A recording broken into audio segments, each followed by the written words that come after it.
नमस्कार दोस्तों, स्वागत है आपका एक और नई वीडियो में। आज हम बात करेंगे एसीएल इंजरी के ऊपर। तो आज हमारे साथ जुड़े हैं जोसेफ डॉडरॉय जी, जो हॉकी के नेशनल खिलाड़ी हैं और इस टाइम अपने एसीएल की इंजरी के थ्रू जूझ रहे हैं। तो हमें वो अपनी थ्रू बताएंगे कि वो एसीएल के थ्रू उनको क्या क्या इश्यूज आ रहे हैं और कैसे कैसे उन्होंने अपने इस लड़ाई को अभी तक वो झेल रहे हैं और लड़ रहे हैं, और कितना टाइम हो चुका है उनका ये रिहैब करते हुए, और कैसे कैसे वो प्रोग्रेस कर रहे हैं और उनका कैसे इसमें मोटिवेशन रह आ रहा है। तो स्वागत है आपका जोसेफ जी। कृपया करके हमें दर्शकों को बताइए अपने बारे में, फिर हम आगे की वार्तालाप शुरू करते हैं। Thank you sir. यहाँ आने के लिए काफ़ी अच्छा लग रहा है, हम्म। तो आपको बहुत बहुत शुक्रिया। मेरा ओके। नाम है जोसेफ डोडरा है और मैं सेंटर ऑफ एक्सीलेंसी का हॉकी खिलाड़ी हूँ और हमारा प्रैक्टिस इधर ही होता है अपना हम्म। ग्राउंड पे।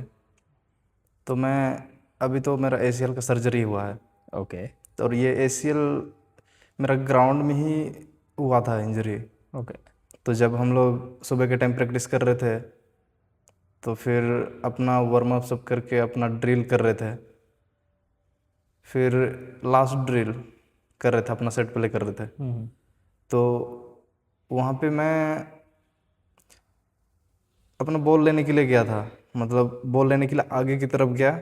फिर जो मेरे पास बॉल आ रहा था वो मेरा रीच से बाहर जा रहा था, ठीक तो है। उसको लेने के लिए मैं एकदम से टर्न लिया। हम्म। तो तभी वहाँ पे मेरा घुटना एकदम से मुड़ गया और वहीं पे एक आवाज़ आया था टक वाला, तो वहीं पे ओके। मेरा ये तब से मेरा इंजरी हो गया। फिर ठीक है। मुझे कोई आइडिया नहीं था कि एसीएल इंजरी भी ऐसा कुछ होता है। हम्म। तो मुझे तब तो लगा था कि ज़्यादा इश्यूज नहीं है घुटने में, मतलब नॉर्मल ही है, अगर 1-2 सप्ताह अगर रेस्ट करेंगे तो वैसे ही ठीक हो जाएगा। तो बीच में मेरा ये सूजन भी आ गया था और पेन भी आ गया था, तो ओके। ऐसे ही करके वो तो ठीक हो गया। फिर मैंने खेलना चालू किया तो खेल ही नहीं पा रहा था, फिर ठीक। पेन आ जा रहा था। हम्म।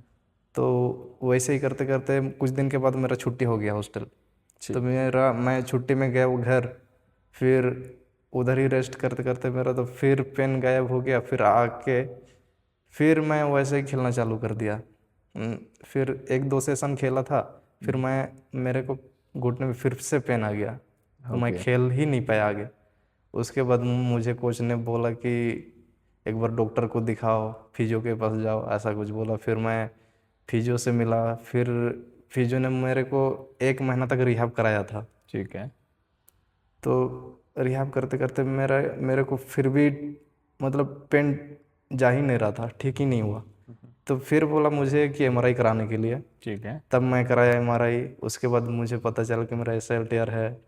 उसके बाद डॉक्टर ने भी बोला कि अब सर्जरी करना पड़ेगा। हम्म। फिर वही सर्जरी का काफ़ी महीना मैंने वेट किया था, अपना फैमिली इशूज़ भी था, पैसों का प्रॉब्लम था, तो मैं जल्दी नहीं करा पाया था। तब मैं 4 महीना तक वेट किया था। उस 4 महीने मेरा प्री रिहैब चल रहा था, हाँ। तो मैंने काफ़ी प्री रिहैब भी किया। उसके बाद मैंने फाइनली सितंबर 1 को सर्जरी कराया। ओके। फिर सर्जरी के बाद 2-3 दिन के बाद अपना रिहैब कंटिन्यू किया। हम्म। अभी वही वही रिहैब करते करते मेरा सर्जरी का 6 मंथ हो गया है। ओके। इसके बीच काफ़ी कुछ झेलने को मिलता है, ठीक भी होगा कि नहीं, कब ठीक होगा, हम्म। ये सब भी है। कभी दिमाग में इधर उधर की बातें चलती रहती है, ओके। तो काफ़ी प्रॉब्लम होता है। तो वैसा कुछ घबराने वाली बात नहीं है। मुझे तो पता भी नहीं था कि एसीएल इंजरी क्या होता है। हम्म। जब मैं एमआरआई कराया, जब मुझे चोट लगी, उसके बाद मुझे पता चला कि हाँ एसीएल इंजरी भी ऐसा कुछ होता है, लिगामेंट भी होता है, जो कि प्लेयर को झेलना पड़ता है, ओके। ऐसा कुछ है। तो जैसे आपने बताया कि आपको पहली बार जब पता चला कि एसीएल चोट लगा है, जब आपने डॉक्टर के पास एमआरआई कराया या फिजियो ने आपको गाइडेंस दिया आगे जाने के लिए, तो उस टाइम आपके दिमाग में क्या थॉट आया था सबसे पहले कि एसीएल इंजरी हुआ है उसके ऊपर? इसके ऊपर काफ़ी मेरा दिमाग मतलब घूम गया था, ऐसा कुछ हो गया, अब खेलना हॉकी खेल पाऊंगा कि नहीं, अब छोड़ना पड़ेगा कि नहीं। मतलब मुझे तो लगा था कि मैं छोड़ ही दूंगा एक बार के लिए हॉकी ओके। खेलना। तो बाद में पता चला कि एक बार करा लेते हैं, देख लेते हैं क्या होगा क्या नहीं। फिर तब मैं कराया, सर्जरी कराया बाद में। उसके बाद अभी वही रिहैब चल रहा है, कंटिन्यू चल रहा है। तो मतलब आपने कहा कि क्या बोलते फर्स्ट टाइम आपको पता चला एसीएल कुछ इंजरी होता है, तो जैसे आप कह रहे थे कि जहाँ आप खेलते हैं या जो आपके सराउंडेड जो एथलीट आपके साथ जो खेलते हैं उनको थोड़ा इसके बारे में कुछ नॉलेज है कि घुटने में एसीएल का इंजरी भी, जैसे हॉकी से आप बिलोंग करते हैं, जी। हॉकी में एसीएल इंजरी कॉमन इंजरी है या ऐसा कुछ नॉलेज है आपके साथ वालों को या आपको था पहले कभी? इससे पहले तो नहीं था सर, ऐसा कुछ आइडिया ही नहीं था कि एसीएल इंजरी भी कुछ होता है। मुझे तो पता ही नहीं था। जब मुझे लगा उसके बाद मुझे पता चला कि लिगामेंट एसीएल ऐसा कुछ, पीसीएल वगैरह ऐसा कुछ भी होता है। ओके। उसके बाद ये मतलब प्लेयर को बोलना चाहूँगा कि घबराने वाली बात नहीं है। ये एक प्लेयर के लिए तो कॉमन इंजरी है। अगर आप अपने मसल पे काम करेंगे, मसल पे स्ट्रेंथ रहेगा, तो ये इंजरी नहीं होगी। ओके। तो जैसे आपने अभी पूरा अपना बताया कि एसीएल के बाद आपने प्री है रिहैब भी किया जी। आपने, क्योंकि फैमिली इशू की वजह से आपने थोड़ा सा लेट ऑपरेट कराया। जी। तो प्री रिहैब में आपका मेन फोकस क्या रहा था? आपने क्या अपने आप को ट्रेन किया कि आपने सर्जरी के बाद आपका भी कमबैक अच्छा रह रहा है? इससे पहले भी अपने जब रिहैब कर रहे थे तो हम्म। फिजियो ने मेरे मसल को डेवलप करने के लिए काफ़ी एक्सरसाइज करा रहे थे, हम्म। तो उसी पे मैं काम कर रहा था। और जब सर्जरी के बाद भी अभी उसी पे मसल पे काम कर रहे हैं। और जो एसीएल का सर्जरी हुआ तो वो रिहैब में जो एसीएल के ही करा रहे हैं rehab. Okay.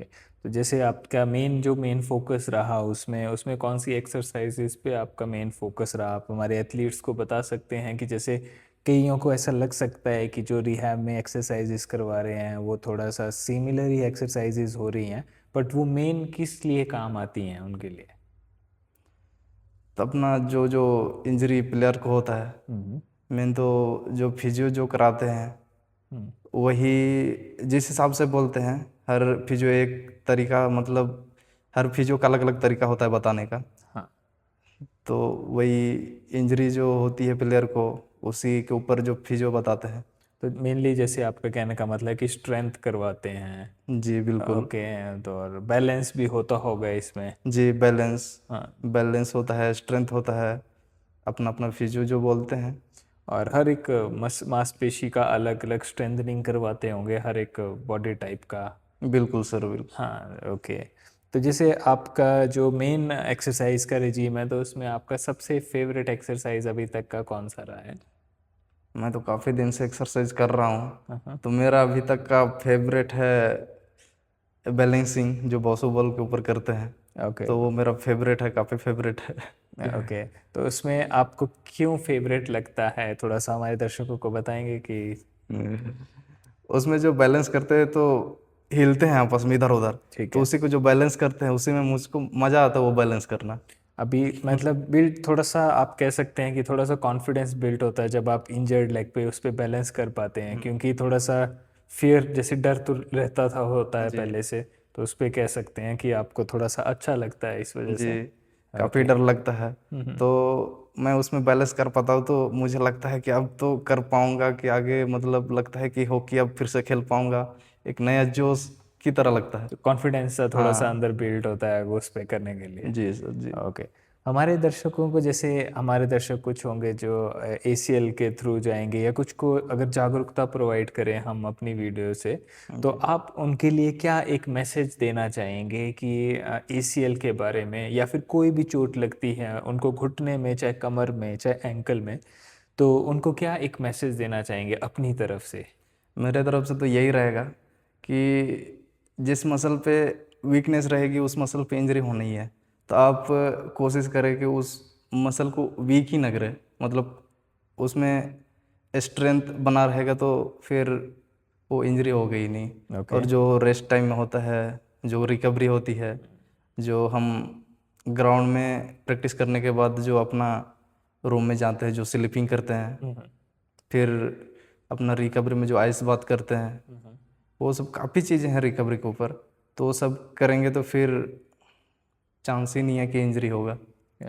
Thank you Joseph जी। तो जैसे जोसेफ जी ने कहा कि एथलीट्स को, हर किसी को अपने बॉडी के लिए पूरा जितना भी वो अपना वर्कआउट करते हैं या प्ले सेट करते हैं, तो उस पूरे वे राउट के थ्रू उनको रिकवरी लेना सबसे ज़रूरी है। जैसे उन्होंने कहा स्लीप साइकिल लगभग 7 से 8 घंटे विदाउट एनी डिस्टर्बेंस उनको लेनी चाहिए। क्रायोथेरेपी, जैसे उनको आइस इमर्जन मतलब ठंडे पानी के अंदर उनको अपने शरीर को डालना चाहिए, जिसकी वजह से उनकी रिकवरी हो सकती है। थर्ड, उनका मसाज भी रह सकता है जिस पे वो रिकवरी कर सकते हैं, चाहे फ्लश आउट हो या डीप मसाज हो। तो इस मैसेज के थ्रू हमें आपका धन्यवाद करते हैं जोसेफ जी, हमें हमारे शो पे आने के लिए और हमारे दर्शकों को बताने के लिए कि एसीएल इंजरी के थ्रू आपने कैसे कैसे डील किया है। तो इस वजह से एक मैसेज जाएगा हमारे एक ऑडियंस को, जो नेक्स्ट अपने एसीएल के बारे में थोड़ा सा जानेंगे और थोड़ा सा पहचानेंगे। और हमें आप कमेंट भी कर सकते हैं कि एसीएल के बारे में कुछ नया जानने के लिए। तब तक के लिए धन्यवाद। Thank you sir. वेलकम।